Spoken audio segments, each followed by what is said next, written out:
Hello students, আজি আমি advance maths কৰিব গৈ আছো। এডভান্স ম্যাথছৰ এতিয়ালৈকে আমি কোৱেশ্চন নাম্বাৰ 4 লৈকে কমপ্লিট কৰাইছো। এটো কোৱেশ্চন নাম্বাৰ আমি 5 কৰিব গৈ আছো। ঠিক আছে, তোমালোকে যদি আগৰ ভিডিঅ'ত চোৱা নাই হেতা হেতু তোমালোকৰ লিংকক মই দি দিম, তোমালোকে এটো চাই লব পাৰিবা। ঠিক আছে, সো স্টাৰ্ট কৰো। নাম্বাৰ 5 দিয়া আছে 5 or 1 so that log a power m to the base b power n is equal to m by n log a to the base b। এটো আমাক প্রুফ কৰিব লাগে। ঠিক আছে, সো কেনে প্ৰুফ কৰিছো। সো প্ৰথম আমি কি কৰো, এই পাৰ্টটোক আমি ধৰি ললো x আৰু এই পাৰ্টটোক আমি ধৰি লম y বুলি। ঠিক আছে, সো আমি লিখিলাম let log a power m to the base b power n is equal to x and log a to the base b is equal to y। ঠিক আছে, এটো আমি এটো পার্ট ধৰি ললো x আৰু এই পাৰ্টটো ধৰি ললো y। এটা m by n টো ধৰা নাই, অনলি এই পাৰ্টটো আমি ধৰিছো y বুলি। ঠিক আছে, এটা চোৱা ইয়াৰ পৰা লগৰ পৰা এক্সপোনেনশিয়াল ফৰ্মত কনভাৰ্ট কৰি লও। প্ৰথমে লগৰ পৰা এক্সপোনেনশিয়াল ফৰ্মত কনভাৰ্ট কৰা। সো যেনেকৈ আগতে ডিসকাস কৰিছো যে লগৰ পৰা কেনেকৈ এক্সপোনেনশিয়াল ফৰ্মত আমি কনভাৰ্ট কৰিব পাৰো।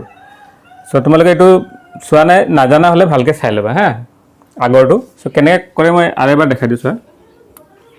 মানি লোৱা log a to the base b আছে, so a power m b power m আছে। সেটো অলপ ডিফিকাল্ট হ'ব পাৰে বা তোমালোকে বুজি নাপাব পাৰা, আৰু যদি জানা হলে তো ভাল কথা, যোনে নাজানে তাৰ কাৰণে চোৱা।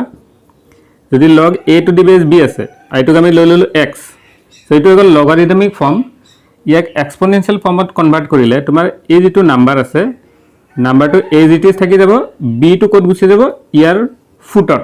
ঠিক আছে, b টো গুছি যাব ইয়াৰ ফুটত, তেন্তে এটো হৈ যাব b power x। সো এটো হ'ল এক্সপোনেনশিয়াল ফৰ্ম আৰু এটো হ'ল লগাৰিদমিক ফৰ্ম। সো ইয়াক ইয়াৰ পৰা এনেকে আৰু ইয়াৰ পৰা এনেকে আমি কনভাৰ্ট কৰিব পাৰো। ঠিক আছে, সো এটুকু হেই একে কৰো। চোৱা যেটো ফুটত আছে হেতু ইয়াৰ ফুটত গুছি যাব, এ যেটো বেস আছে হেতু ইয়াৰ বেস হৈ যাব। ঠিক আছে, সো ইয়াতে আমি কি পাম, চোৱা লগ আমি আতৰাই দিলো, তেন্তে ইয়াতে থাকিব a power m is equal to b power m is equal to আহি যাব তোমাৰ b power m whole power x। ঠিক আছে, এটো আহি গল, তেন্তে আমি লিখিব পাৰো a power m is equal to b power m x। ঠিক আছে, এতিয়া আমি কি কৰো, এটো সাইড লৈ লও। ঠিক আছে, এটো সাইডে আমাক কি দিয়া আছে, log a to the base b is equal to y। তেন্তে আমি কি কৰো, ইয়াৰ পৰা আকৌ log আতৰাই দিও। log আতৰাই দিলে এটা হ'ব তোমাৰ a is equal to b power y।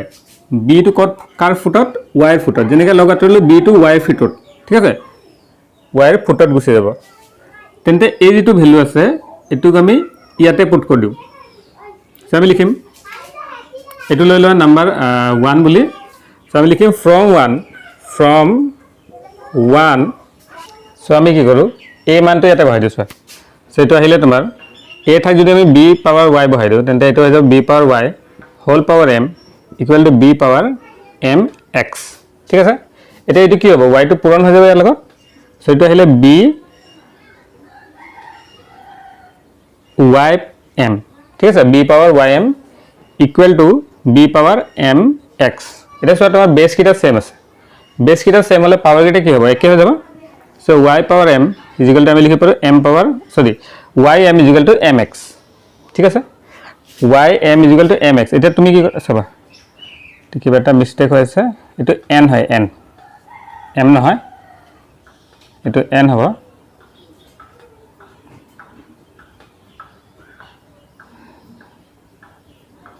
সেটা n আহি গল। ঠিক আছে, এটা চোৱা y মানটো আমি কি লৈছিলো এটো। সো y ঠাইত y মানটো বহাই দিয়া, তো হৈ গল log a to the base b is equal to n। So ইয়াতে m টো হ'ব, m টো আমি আগত লিখিলো। চোৱা m log a to the base b। ঠিক আছে, এক মিনিট ৰবা, এটো মই আগত লিখি দিও। সো y m টোক মই লিখি দিও m y। ঠিক আছে, একেটাই কথা, আমি y m y একেটাই কথা হল।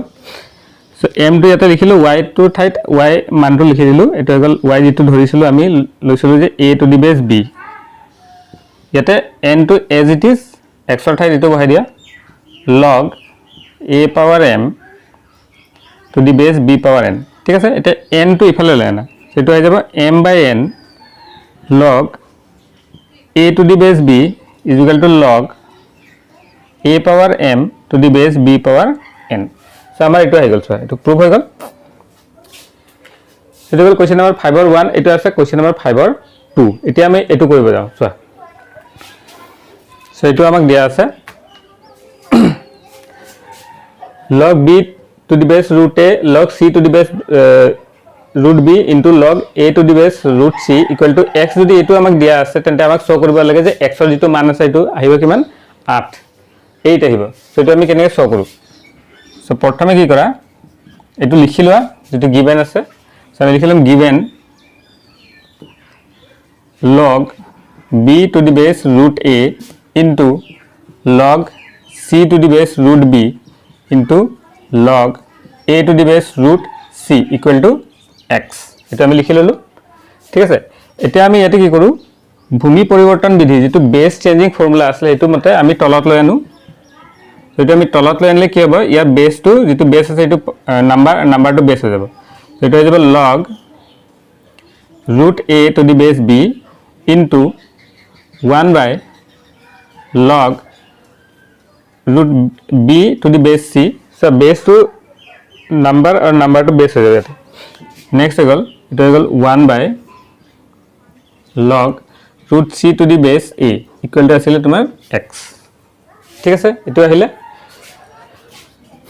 এতিয়া সো এটো পূৰণ হৈ আছে তেন্তে উপৰ গিটা পূৰণ আৰু তলৰ গিটা পূৰণ হ'ব সো উপৰত কিমান থাকি যাব 1 আৰু তলৰ গিটা হৈ যাব তোমাৰ log root a to আমি লিখিব পাৰো a to power 1/2 to the base b into log b to the power 1/2 base c into log c to the power 1/2 base a equal to x ঠিক আছে এতিয়া আমি ইয়াতে ইউজ কৰো power formula যেটো পাৱাৰ সূত্ৰ বা যেটো ঘাত সূত্ৰ আছিল এটো আমি ইউজ কৰো তেন্তে আমাৰ কি হৈ যাব যেটো 1/2 1/2 1/2 আছে এটো আগত আহি যাব ঠিক আছে তোমাৰ পাৱাৰ সূত্ৰ যেটো আছে এটো চাই লবা পাৱাৰ সূত্ৰটো সেটো আমাৰ আহি যাব 1/2 এটো আগত আহিলে log সৰি এক মিনিট তো ওপৰত 1 এটা আছে এটো লিখিলো 1 by log 1/2 log a to the base b into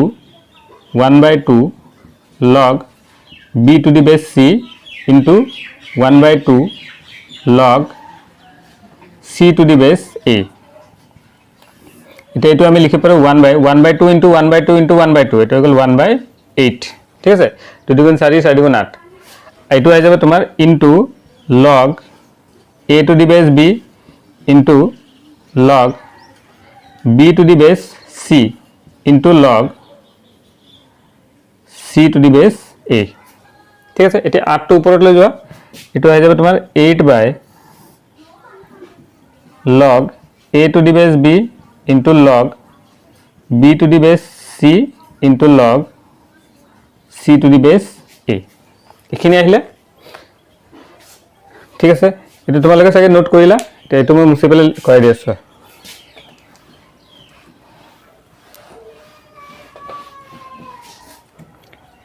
কুটিটো মুছি দিও সো এটো সা এটো হৈ গল 8 by তলত সা log a to the base b into log b to the base c আছে এটা আমি গ্রুপ কৰি ললো into log c to the base a ঠিক আছে প্ৰথমে এটো সো এটো কিমান আহিব সো আমাৰ log a to the base b into log b to the base c এটো আমি এনেকৈ লিখিব পাৰো ওকে এটা আমি এনেকৈ লিখিব পাৰো log a to the base b by তলত যদি আমি লয়নো log c to the base b আহি যাব ঠিক আছে ইয়াত সব বেস সেম হৈ গল তেন্তে এটো আমি এনেকৈ লিখিব পাৰো log a to the base c ঠিক আছে এটো কোৰ পৰা পালো তেন্তে ভূমি যেটো বেস চেঞ্জিং ফৰ্মুলা আছিল তাৰ পৰা আমি এটো পাইছো ঠিক আছে বেস চেঞ্জিং ফৰ্মুলাটো এবাৰ ভালকে চাবা ততে আমি এটো লিখিব পাৰো যে ধৰা log a আছে বাই b এটুক আমি এনেকৈ লিখিব পাৰোঁ log a টু দি বেছ কিবা এটা লৈ লোৱা ধৰা 10 বাই log b টু দি বেছ 10 আমি এনেকৈ লিখিব পাৰোঁ তেন্তে এটুক এনেকৈ লিখিব পাৰোঁ হয় নহয় যদি এটুক এনেকৈ লিখিলে এটুক এনেকৈ লিখিব পাৰোঁ ইয়াতে বেছ তুমি 10 লৈছা তাৰ জেগাত তুমি b দিব পাৰা বা ইয়াতে c দিব পাৰা ঠিক আছে বেছ c লৈ লোৱা ঠিক আছে এনেকৈ সো ইয়াৰ পৰা আমি এটু লিখিব পাৰোঁ চোৱা